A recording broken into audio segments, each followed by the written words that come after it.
itu, sehingga ya mereka pasti menginginkan pemilihan langsung.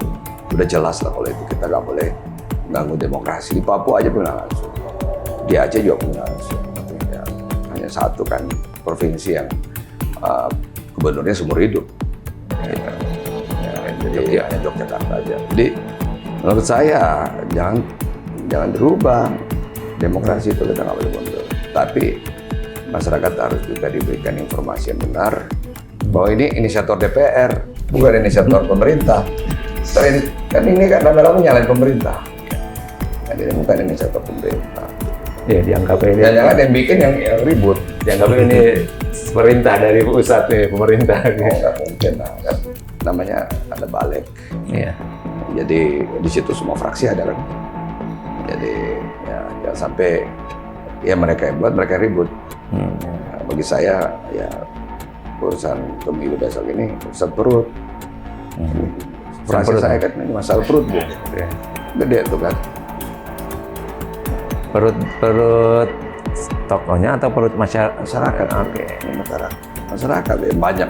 Piramida itu kan yang di atas itu kan dikit, yang banyak tuh di bawah. Jadi ini masalah perut masyarakat, perut rakyat.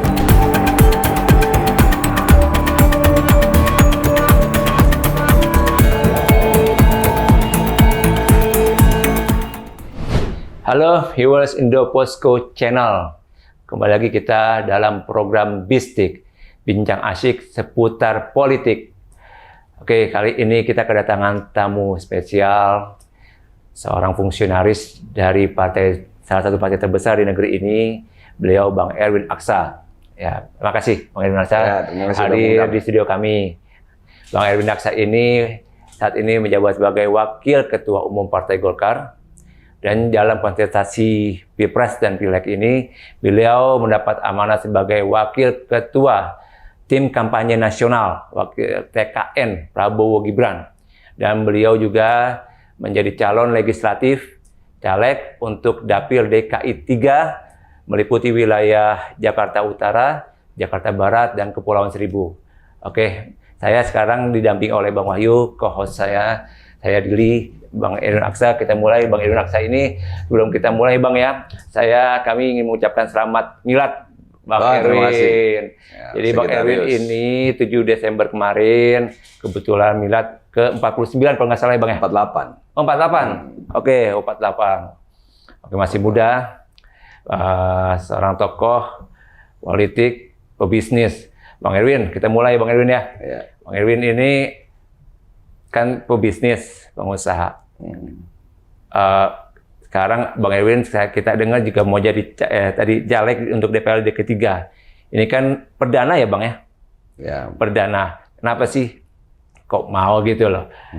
Kan udah sukses nih di punya usaha, punya bang bisnis. Oh, mau ngurusin negara gitu, mau ngurusin rakyat. Gimana Bang? Ceritanya Bang jadi. Ya, saya kira yang pertama bagi saya mengabdi kepada negara melalui ekonomi mungkin sudah cukup ya. Apa yang diberikan kepada saya dan diteruskan adik-adik saya saya anggap sudah cukup, dan saya sudah perlu mengambil karir baru, yaitu mengabdi kepada rakyat dengan cara berada dalam ya itu tadi sebagai wakil. Karena kalau saya berada di luar, saya kan cuma kerjanya bisa minta tolong sama teman-teman saya yang ada di DPR atau di DPRD.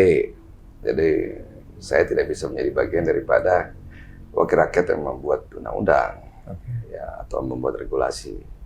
Yang kedua, saya ya itu tadi galau. Seringkali ada yang beberapa hal yang ada di pemikiran saya, tapi nggak kesampaian. Jadi kalau saya tidak ada di dalam lagi, ya pasti kan saya nggak bisa buat apa-apa juga gitu. Dan yang lainnya juga, saya memang dari kecil saya bermain dengan grassroots ya. Dulu saya urus PSM, waktu SMA juga saya bergaul dengan OSIS, dan ya waktu SMP juga ya sering berkelahi lah di sekolah ya. Tahu. Jadi ya artinya nggak asing lah bagi saya dengan masyarakat luas ya, apalagi waktu jadi manajer PSM. Bukan hanya klubnya saya urus, tapi juga supporter, di mana supporter bola juga bisa teredukasi dengan baik. Yang namanya manajer sepak bola itu kayak enak kan, menang kita pusing bayar bonus, draw ya Drop setengah dimaki, kalah apalagi dilemparin botol kan.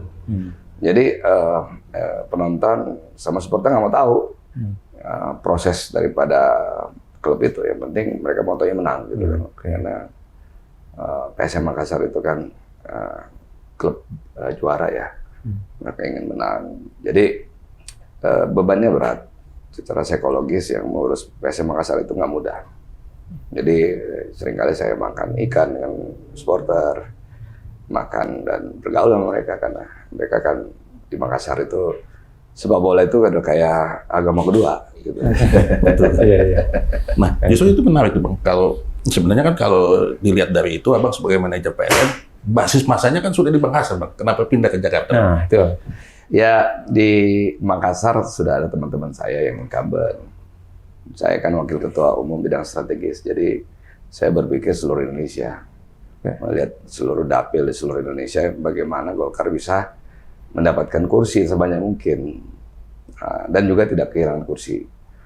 Nah, potensi mendapatkan kursi tambahan tahun 2024 ini bagus. Dan Jakarta 3 ini sebenarnya nggak masuk hitungan bagi analisa saya ya. Sudah saya laporkan juga ke pimpinan bahwa Jakarta 3 ini biaya persuaranya 3 kali lipat dibanding daerah lain. Jadi analisa saya bahwa ya terus terang tidak merekomendasikan, artinya tinggalkan aja lah Jakarta 3 ini. Karena kita butuh, saya bilang rockstar. Jadi dapil neraka ya ini. Sebenarnya semua dapil neraka. Oke. Cuman saya bilang kita butuh rockstar. Jakarta ini kan perlu kuat sosial medianya, perlu national figure. Nah, kira-kira itu tadi saya bilang kita butuh rockstar. Nah, ya kita mencoba mencari siapa rockstar untuk kita tempatkan di dapil 3 supaya Golkar bisa dapat kursi. Karena saya kebagian keliling Indonesia untuk menjelaskan bahwa dapil-dapil ini bisa dapat kursi tambahan. Atau dapil ini harus hati-hati karena kemungkinan kita kehilangan kursi. Ya, jadi saya ditugaskan di sini, dan alhamdulillah saya kebetulan punya sejarah dengan Jakarta, baik itu pilkada, pilpres yang 2019, pilkada 2017. Jadi banyak teman-teman yang kemudian terpanggil untuk membantu untuk membuka jaringan ke masyarakat gitu. Artinya skill lahir dan besar punya bisnis di Makassar ya Bang ya. Artinya dengan jaringan itu Abang yakin mampu menjadi rockstar di situ Bang ya? Ya kerjanya nggak mudah juga ya. Saya barangkali sudah 6 bulan 7 bulan ya kerja. Jadi ya memang salah satu yang saya melihat di bawah itu masyarakat kecewa, anggota DPR RI-nya apalagi nih, yang datang 5 tahun sekali gitu. Jadi saya juga menyayangkan ya anggota-anggota DPR yang dari Jakarta ini selama 5 tahun nggak pernah turun reses. Gitu, nggak pernah sosialisasi undang-undang. Nah ini apalagi sebentar lagi undang-undang Jakarta ya, daerah khusus Jakarta ya. Jadi kita kan harus banyak bicara dengan masyarakat. Dan Abang akan menjawab itu ya?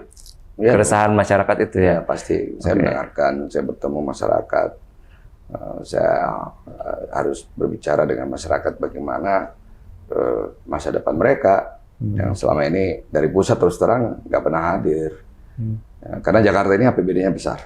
Yang sering hadir itu anggota DPRD, DKI aja.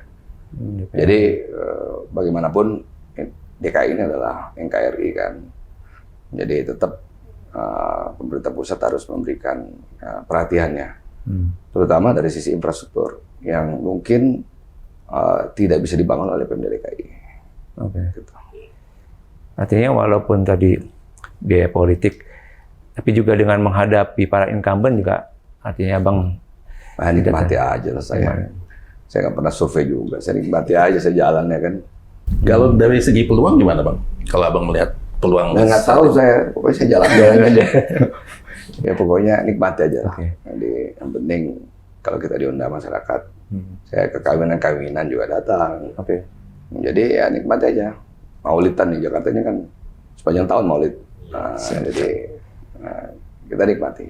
Abang selama dalam ini belusukan ke wilayah dapil, apa problematika dari konstituen Abang? Yang paling pasti ya pertama keluhan yang sangat memberatkan mereka itu adalah ketidakadilan. Mereka masih merasakan bahwa saya nggak bisa punya hak mendapatkan sekolah yang baik, apalagi peraturan zonasi sekolah. Terus belum lagi banyak keluhan tentang akses kepada rumah sakit. Oke. Ya, belum lagi lapangan pekerjaan. Oke. Belum lagi soal kenaikan harga. Ya, harga cabai keriting aja mahal di Jakarta kan. Harga beras mahal. Jadi ya mereka walaupun di Jakarta, mereka masih bilang kampung. Kan kita ini kota Jakarta. Yang katanya ekonomi Indonesia ada di Jakarta. Tapi ya saya melihat bahwa memang mereka belum mendapatkan tadi keadilan. Gitu ya. Angka kemiskinan juga masih tinggi ya, BPS yang 4% di Jakarta ya. Ya, karena memang jumlah penduduk di Jakarta kan kelebihan juga. Jadi di satu sisi juga perlu mengontrol juga populasi yang ada supaya kita bisa bangun rumahnya yang baik, menyiapkan air yang baik, bersih. Terus air limbah juga harus diolah. Terus pengolahan sampah, ya itu pasti harus dibangun. Sama transportasi publiknya harus dibangun. Nah, sekolah harus dibangun lebih banyak. Sekolah unggulan ya, artinya sekolah-sekolah yang berkualitas tinggi. Terus kemudian juga ya rumah sakit umum daerahnya, karena RSUD-nya Jakarta ini kan bagus ya. Jadi banyak juga orang BPJS dari luar datang. Akhirnya orang Jakartanya nggak ada kebagian tempat tidur. Dan itu peran yang mau dimainkan sebagai seorang legislator nantinya. Iya, Jakarta kan punya anggaran membebaskan lahan cukup besar, triliunan. Nah, jadi saya sarankan Jakarta bebasin tanah, nanti pemerintah pusat yang bangun. Karena kita harus menghilangkan dulu kemiskinan di Jakarta. Kita harus hilangkan dulu istilah kampung di Jakarta. Nah, sehingga masyarakat Jakarta merasa hidup dalam kota Jakarta yang berkeadilan. Transportasinya murah, gratis kalau perlu. Terus kemudian perumahan rakyatnya ada. Dan harga rumah harus murah di Jakarta, jangan kemahalan. Nah, akhirnya nanti orang-orang pada pindah ke Bintaro, pada pindah ke Bekasi. Pinggiran satelit. Dan kerjanya di Jakarta. Yang ada bawa mobil, bawa motor ke sini macet. Gitu. Jadi, nah itu juga yang kita ingin. Karena ada program membangun yang namanya TOD ya. Jadi di mana perumahan itu berada di transportasi. Nah itu harus dibangun, lahannya sudah ada. Nah cuman memang anggarannya harus ada kerjasama pusat, daerah, dan swasta. Itu problem umum Jakarta ya, bukan hanya Jakarta Utara, Jakarta Barat tuh. Kebanyakan saya lihat Jakarta Utara Barat, karena memang di Jakarta Utara Barat ini banyak kampung kumuh. Kalau selatan pusat kan mungkin sudah tertata dari zaman Belanda ya. Nah kalau mengenai ini Bang, kan lagi polemik masalah dikaji Bang. Nah, Bang kemarin daerah khusus Jakarta itu kan ketika nanti sudah tidak ada lagi pemilihan gubernur di dalam draftnya itu, Abang melihatnya seperti apa Bang? Kan yang bikin draftnya kan teman-teman DPR juga, yang ribut teman-teman DPR. Iya. Yang pertama nanti tidak dibahas. Tapi kan kemungkinan jatuhnya nanti di posisi Abang kalau Abang masuk DPR karena nggak bakal keburu kan. Iya makanya kan yang kan bingung, saya tanya Mendagri, loh kok belum pernah dibahas sama Mendagri. Ya, belum pernah ada konsultasi publik. Tiba-tiba muncul. Tiba-tiba ada yang kan yang buat DPR. Iya. Yang buat DPR, yang ngoceh DPR. Sebagai inisiatif mereka ya kan ini inisiatif DPR. Jadi ya mungkin mau dianggap jadi komunitas politik barangkali. Tapi kan rakyat kan kembali lagi keadilan. Ya. Lapangan kerja, sembako. Ya buat mereka ya demokrasi, keadilan itu. Sehingga ya mereka masih menginginkan pemilihan langsung. Udah jelas lah kalau itu kita nggak boleh ganggu demokrasi. Di Papua aja pemilihan langsung. Di Aceh juga pemilihan langsung. Ya, hanya satu kan provinsi yang gubernurnya seumur hidup. Jadi hanya Yogyakarta aja. Jadi menurut saya jangan dirubah. Demokrasi itu kita nggak boleh mundur. Tapi masyarakat harus juga diberikan informasi yang benar bahwa ini inisiator DPR, bukan inisiator pemerintah. Kan ini kan rame-rame nyalain pemerintah. Jadi ini bukan inisiator pemerintah. Iya, dianggapnya ini. Jangan yang bikin yang ribut. Dianggapnya ini perintah dari pusat nih, pemerintah. Oh, nggak mungkin lah kan. Namanya ada balik. Iya. Jadi di situ semua fraksi ada kan. Jadi ya jangan sampai ya mereka yang buat, mereka yang ribut. Iya. Nah, bagi saya ya urusan pemilu besok ini urusan perut. Fraksi perut, saya kan ini masalah perut, Bu. Oke. Gede tuh kan. Perut tokohnya atau perut Masyarakat. Oke. Ini masyarakat ya banyak kan. Piramida itu kan yang di atas itu kan dikit. Yang banyak tuh di bawah. Jadi ini masalah perut masyarakat, perut rakyat. Pada lagi tadi angka kemiskinan itu ya. Ya artinya begini, kita ini yang keluar dari angka kemiskinan sudah banyak, ya kurang lebih 115 juta penduduk. Ya. Yang pengeluarannya kurang lebih ya antara 70.000 rupiah kali ya, sampai 150.000 rupiah sehari ya. Yang mungkin beli makan, beli pulsa dan sebagainya. Nah itu baru keluar, butuh negara di situ, butuh perumahan rakyat, butuh transportasi gratis, butuh transportasi murah, nah, butuh insentif pajak, terus kemudian butuh pemerintah menyiapkan lapak supaya mereka bisa berdagang. Nah, negara harus hadir terhadap yang baru keluar dari kemiskinan ini, yang kita sebut namanya middle class yang belum solid ya.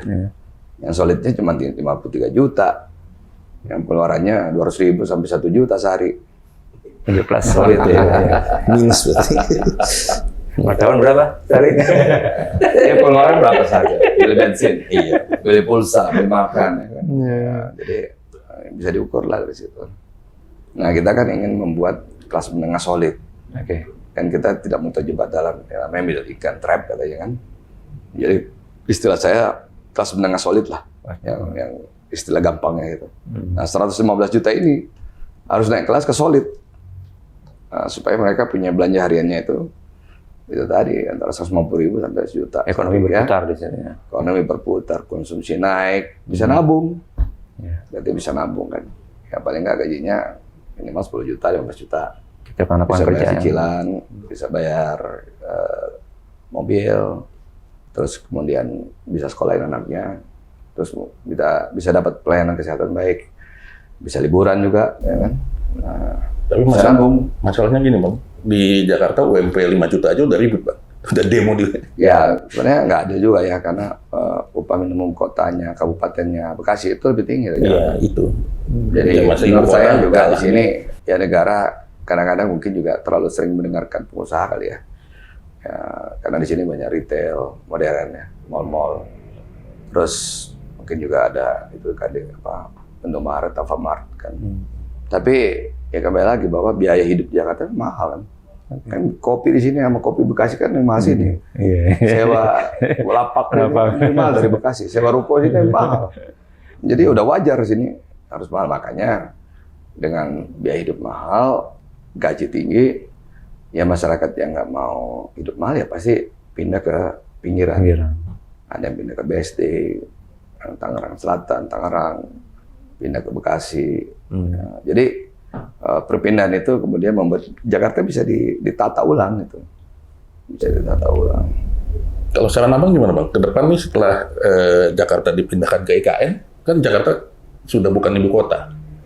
Apakah jadi kota bisnis seperti New York atau gimana? Ya harus bisnis modelnya harus ada kan. Ya seperti New York bisa. Ya contoh itu kota ekonomi, pasar modal di situ. Terus kemudian restoran banyak, pariwisata juga tinggi. Terus kemudian perkantoran juga banyak. Nah perumahannya juga ada kan, ada perumahan rakyat juga ada. Terus ada perumahan yang menengah ke atasnya juga ada. Nah, tetapi pemerataannya harus dibuat. Nah, seperti kayak tadi bicara New York kan banyak yang daerah-daerah kumuh dari bongkar, Drone-nya banyak. kemudian tapi sekarang jadi kota baru gitu, ditata ulang lah kotanya. Dan masyarakat banyak yang menunggu pembayaran tanah dari Pemda. Ya kan tanahnya sama Pemda kan disonasi kan, ada hijau, ada biru, nggak bisa dibangun. Jadi sama Pemda dihijauin, tapi masyarakat kasihan kan. Mereka nunggu dibayar sehingga mereka bisa mungkin udah beli rumah di Bekasi kan, nah, kerja di Bekasi, jadi mereka bisa. Kemudian tanah itu diambil, Pemda dibikinin taman, taman bermain. Nah, pemerintah juga harus beli tanah untuk perumahan rakyat yang banyak, supaya dibangun rusunawa lebih banyak. Oke, viewers, kita sudah mengulas problematika di dapilnya Bang Erwin Aksa, dan juga kita sudah mengulas alasan kenapa Bang Erwin juga memilih di dapil DKI 3 ini. Ya, sekarang kita kembali kepada lebih berkembang kepada persoalan pilpres nih, Bang. Persoalan pilpres ntar malam nih, Bang ya. Ntar malam kan bicara sudah mulai debat nih, Bang. Banyak orang tanda kutip menganggap remeh ya, Bang ya, sosok cawapres Gibran. Artinya Bang Gibran sendiri sudah menyatakan selain di KPU saya tidak akan ikut debat. Artinya kan itu menjadi blunder di masyarakat bagi yang menganggap itu. Kalau Bang EA sendiri menganggap sosok Gibran itu seperti apa sih, Bang? Dan siap nggak sih buat menghadapi debat-debat? Ya, yang pasti kan tiket, ya semua orang yang mau menyalonkan kan harus punya tiket. Oke. Tiketnya melalui partai, butuh 20% koalisi ya. Yang pasti seluruh partai udah bersepakat, tiketnya sudah diberikan kepada Pak Prabowo dan Mas Gibran. Dan bagi kami yakin bahwa Mas Gibran hadir sebagai representasi masa depan Indonesia. Oke. Ya, yang mana kita memiliki bonus demografi. Ya, yang kita perlu dorong adalah bagaimana bonus demografi kita ini kita optimalkan. Pendidikannya harus baik. Kita sudah bisa belajar dan menggunakan artificial intelligence, robotik dan sebagainya. Termasuk juga investasinya. Jadi jangan sampai perusahaan-perusahaan luar negeri tidak menginvestkan teknologinya di Indonesia. Karena pasarnya di sini. Pasarnya di sini. Dan bahan bakunya di sini. Kita ada bauxite, ada nikel, ada batu bara. Nah, belum lagi kita ada sawit. Belum lagi kita masih ada hutan tanaman produksi. Belum lagi kita punya pulp and paper yang kuat. Jadi seperti pakaian-pakaian yang sekarang dipakai oleh ya perusahaan-perusahaan besar. Contoh Uniqlo, Nike, bahan bakunya dari sini. Dari pulp, ya, dari serat yang dibuat di Indonesia. Dan itu sudah buatan Indonesia. Seperti sepatu saya ini buatan Indonesia, walaupun mereknya Jepang. Tapi saya beli dulu, saya lihat dulu made in mana nih? Indonesia. Nah, made in Indonesia. Jadi memang mahal justru made in Indonesia. Ya, mahal. Kan? Cuma otomatis kan juga mereka membayar pekerjaannya mahal. Tetapi ya mereka tidak boleh jual langsung. Karena ada hak paten yang harus kita hargai. Tetapi ya mereknya Jepang, mereka bisa bikin desain, marketingnya bagus, harga jualnya mahal, otomatis pekerjanya juga dapat mahal.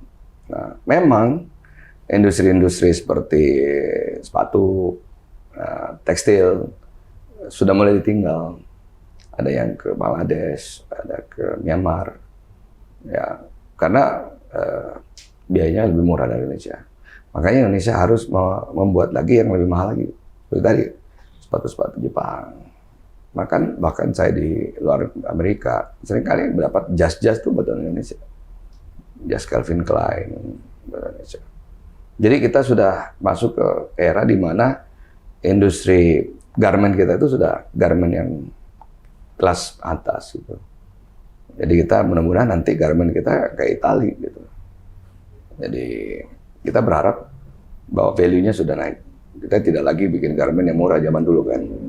Kita nggak bikin sepatu lagi zaman dulu yang murah. Bukan lagi Batak gitu kan.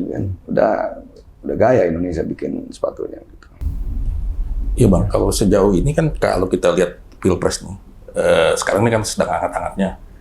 Sejauh ini yang paling banyak diserang nih pasangan Prabowo sama Gibran, Bang. Salah satu yang serangan itu soal gimmick. Katanya lebih banyak gimmicknya dibanding isinya, gitu kan. Terus kemudian serangan itu juga politik dinasti. Nah, itu gimana untuk nanggepin hal-hal seperti itu? Apa yang dilakukan dari kubunya? Ya kami bersyukur dulu bahwa lembaga survei itu kan sudah memberitakan hal yang positif. Ya.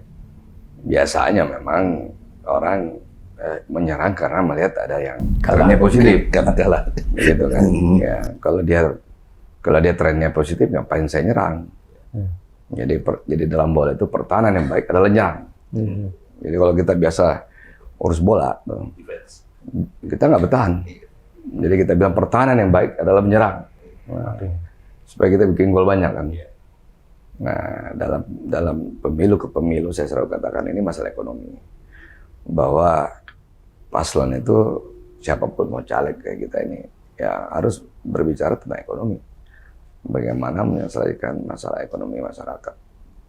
Jadi saya selalu mengatakan ini masalah perut bukan. Kenapa ini masalah ekonomi? Kita walaupun Bank Indonesia bilang inflasi bisa dikendalikan.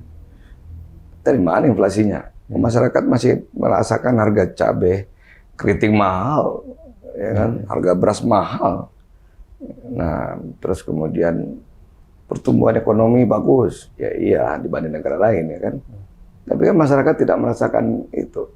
Mereka merasakan ketidakadilan. Mereka merasakan nggak ada lapangan kerja. Mereka merasakan harga sembakonya mahal, biaya hidupnya mahal. Jadi ya bahasa Inggrisnya is the economy stupid gitu. Nggak nyambung gitu.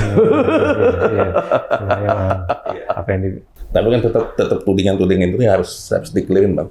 Karena kan mau tidak mau kan. Ya gini, ada isu yang bersentuhan dengan publik.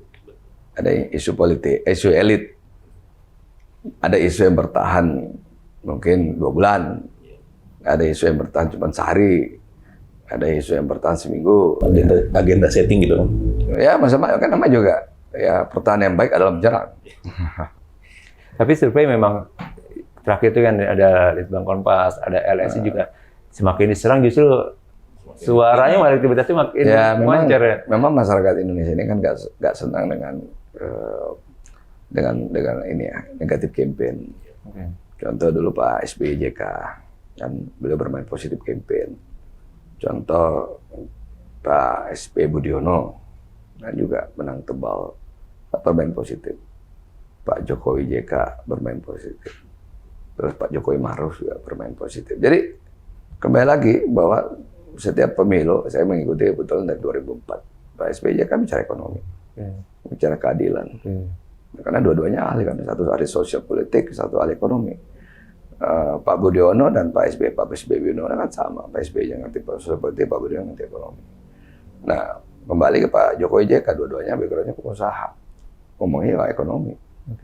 Nah, Pak Jokowi Maruf yang diluncurkan Pak Jokowi kan kartu-kartu sosial. Nah, di satu sisi beliau juga membangun yang namanya infrastruktur. Di satu sisi juga beliau membangun yang namanya hilirisasi. Belum selesai, ya memang belum selesai. Karena pembangunan kita kan berkelanjutan. Makanya yang nggak baik ya disempurnain, diperbaikin. Ya. Jadi memang tepat tidak membalas ya dengan politik santuy aja yang dijalankan sekarang ini ya. Nah, kita kalau diserang kita serang balik dengan memberikan itu tadi hasil dari pollster kan. Ya itu kan masyarakat kan merasa Indonesia ini kan bukan masyarakat yang kayak di Amerika yang sudah serang-serangan di sosial media. Jadi semakin orang melihat bahwa kok ini bukan bawa konsep yang ada main negatif campaign atau main black campaign kadang-kadang. Jadi bagi saya tidak menyarankan siapapun yang maju itu mainnya karena masyarakat butuh solusi. Kalian ini mau jadi pemimpin kami ini apa solusinya kan? Kami lagi ada masalah nih. Ya, jadi ya selesaikan masalah kami dong. Yang kami melihat pantas nggak kamu sebagai pimpinan untuk menyelesaikan masalah masyarakat. Dan Prabowo Gibran siap buat debat? Ya semua. Mas Gibran kan udah pernah debat di Solo waktu wali kota. Pak Prabowo udah berkali-kali ikut debat. Ya, artinya dengan sama ini tadi. Dulu Pak Jokowi Ngelak, JK, emang kayak kamu yakin Pak Jokowi dulu bisa debat tahun 2014? Iya. Ya, lolos Mantap. juga kan? Artinya yang paling penting kan bahwa nanti dalam debat itu baru ada performance kan. Ya. Yang ada spekulasi sekarang. Iya, betul. Masih spekulasi belum terlihat nyata ya, Bang. Nah, kalau dari kubunya Pak Prabowo sendiri melihat elektabilitasnya berdasarkan survei sudah cukup puas atau masih? Bagi kami nggak boleh menganggap remeh bahwa pemilu itu kita selalu dalam situasi kritis. Angka itu boleh membuat kita senang, tapi kita bahwa selalu membuat diri kita masih kritis. Supaya kita kerja, ntar nggak ada yang kerja lagi. Tapi 2 digit loh, Bang. Hah? Kan sudah 2 digit ya kan? Iya apapun, kan nanti 14 Februari baru ada penentuan putaran pertama atau putaran kedua ada gitu. Tapi yang digaungkan kan sejauh ini satu putaran aja, Pak. Namanya juga orang menggaungkan. Ya menggaungkan bukan dari kami loh, dari masyarakat gitu, dari relawan. Jadi mereka pengen ya namanya juga pengen sekali doang pemilu kan. Karena kalau 2 putaran juga mungkin ya hasilnya mirip. Menghabiskan tenaga, ngabisin keuangan ya. Bang, kalau head to head nih Bang, artinya kan saya juga memantau bahwa hasil di Litbang maupun yang lain tadi ya, Litbang Kompas dan LSI dan lain-lain, head to head memang dengan siapapun, dengan 1 maupun 3 tadi hasilnya sama. Nanti kalau dari TKN sendiri ada nggak pembicaraan? Kalau Mau kita atur. bukan atur. Andai kita atur rakyat. Bukan. Tiba-tiba dari 1 3 lebih Lebih enak mana? lebih enak mana? Mana saya bisa atur rakyat? Mana kita bisa atur rakyat? Ya kita akan serahkan kepada rakyat yang menentukan nanti. Bagi Prabowo Gibran yang paling penting kan adalah konsisten dengan ya membicarakan tentang program. Kan program sudah ada. Jadi ya konsisten dengan situ. Ya programnya kan program ekonomi, program keadilan, ya program kalau bahasa politik yang zaman hari ini itu ada jalan ketiga. Ya, jalan ketiga namanya. Sama hilirisasi yang digaungkan zaman Jokowi ya. Ya, itu filsafat jalan ketiga itulah termasuk membuka lapangan kerjaan. Ini adalah demokrasi sosial. Nah, yang boleh saya bilang bahwa ini adalah politik modern dengan istilah demokrasi sosial. Gitu. Kalau dari peta politik, Bang, medan yang paling sulit masih tetap Jawa, Bang, untuk di Semua medan sulit. Ya. Tapi kan kalau Indonesia Timur kayaknya Yang pasti lebih Jawa aman. pemilih terbesar di Indonesia. Jadi konsentrasi di Jawa itu penting. Artinya paslon berkunjung ke titik-titik di Jawa itu penting karena Jawa ini ya hampir 60% kali ya suara di Jawa. Masuk ke kandang banteng. Ya artinya semua daerah kan kembali lagi ya milih rakyat. Para caleg itu berkampanye kalau mereka ketemu ayam pemilih, kalau nggak ketemu dia diem aja. Pak, Pilpres tolong kami jadi ganggu. Ya gimana kami sudah punya pilihan Pak. Nah, ini arahan ulama, ini arahan tokoh masyarakat. Nah, sulit kan. Tapi kalau pas ketemu, ya ternyata calegnya tokoh masyarakat, tokoh agama, ini arahannya begini. Oh kita ikut Pak arahan tokoh agama, tokoh masyarakat, tokoh pelaku usaha, tokoh pemuda dan sebagainya. Karena mereka mendengarkan orang terdekatnya, yaitu tokoh. Karena mungkin ya tokoh itu kan mendengarkan dari media, terus kemudian ya mereka lah menyampaikan kepada rakyat. Nah itu tugasnya relawan, makanya tugasnya relawan dan ya, para caleg yang sedang berkompetisi hari ini. Tapi kalau kita lihat fenomena yang terjadi, caleg itu juga jarang pasang baliho bareng dengan capres ya, Pak? Ya karena rakyat kecenderungannya tertutup pada saat ditanya siapa calon presidennya. Rahasia dong. Tapi kalau pileg saya dengan Bapak deh. Tapi kan kalau mereka tiba-tiba salah pasang foto, kabur ntar pemilihnya kan. Jadi ya memang pileg itu selalu, boleh saya bilang kadang-kadang itu independen caleg ya. Kadang-kadang kita harus pelan-pelan juga, soft dulu. Kemudian kita masuk satu-satu pelan-pelan menjelaskan. Nah, ternyata daerah ini adalah daerah swing. Bisa berpindah ternyata karena kurang penjelasan. Gitu. Tapi setelah dijelaskan baru ngerti. Dan lantai sendiri ada arahan Bang untuk caleg itu harus wajib pasang baliho dengan yang bayar kan caleg. Yang mau fotonya gede dong. Ada himbauan berarti. Ada, tetapi kan caleg yang bayar. Kalau yang bayar pusat ya pasti kan standarnya pusat. Termasuk tadi memarketingin sosok capresnya dari.